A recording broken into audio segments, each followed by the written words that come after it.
اچھا فیاض صاحب، فضل الرحمان صاحب ایک طرف تو یہ کہہ رہے ہیں کہ نئے انتخابات کروائے جائیں، مطالبہ وہ آپ سے کر رہے ہیں، خیبر پختونخوا کی حکومت سے نہیں کر رہے ہیں۔ دوسرا ایک اور وہ شکوہ کرتے نظر آ رہے ہیں آج کل کہ 26ویں آئینی ترمیم میں جو ان سے وعدے کیے گئے تھے وہ پورے نہیں کیے گئے ہیں، تو اگر اس بات کو بنیاد بنا کر وہ اپوزیشن الائنس میں کوئی مشترکہ بڑی تحریک چلانے کا ارادہ رکھتے ہو تو پھر حکومت کے لیے آپ سمجھتے ہیں پھر بھی کوئی پریشانی نہیں ہے؟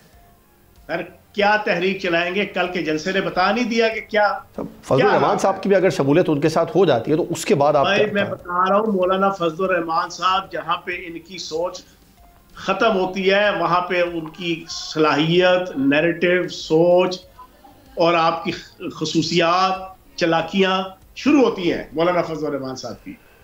تو آپ سمجھتے ہیں 26ویں آئینی ترمیم پر وہ اس معاملے پر حکومت کے ساتھ بھی پھر سیاست کر رہے ہیں؟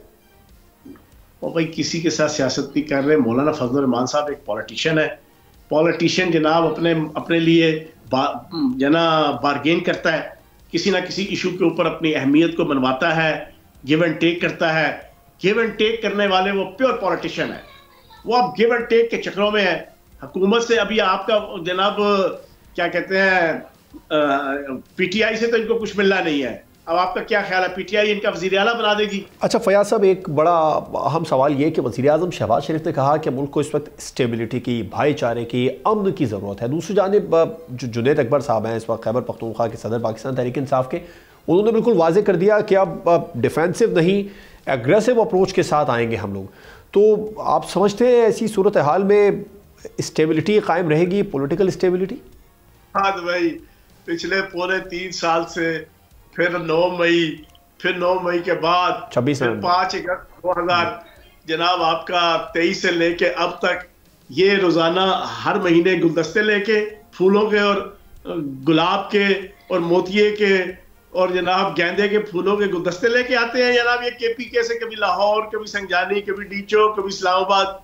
اور بھائی کیا بات، جس جنید اکبر کا آپ نام لے رہے ہیں نا اس کی بڑھ کے ادھر جو بھی نیا نیا آتا ہے وہ اسی طرح بڑھ کے مارتا ہے۔ بعد میں اب میں آپ کو تازہ ترین رپورٹ دے دوں، جنید اکبر 8 کل کے جلسے سے پہلے ہی ٹھوس اور ٹھس کر چکا ہے۔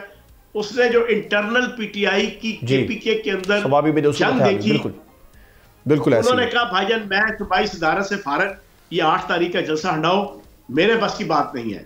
اور سر ان کے پلے کچھ نہیں ہے، نہ پبلک ساتھ ہے، نہ اب ورکر ساتھ ہے، اور اب نہ کے پی کے کی بیوروکریسی، نہ انتظامیہ، نہ پولیس ساتھ ہے۔ انہوں نے بھی طے کر لیا یار بہت ہو گیا، 1 سال سرکاری کھاتے میں جناب یہ ہر روز ریاست اور وفاق کے خلاف چڑھائی۔ بالکل ناکام جلسے اس بات کا ثبوت ہے کہ پبلک اب ساتھ نہیں ہے۔ سبسکرائب کریں اور بیل دبائیں تاکہ کوئی خبر رہ نہ جائے۔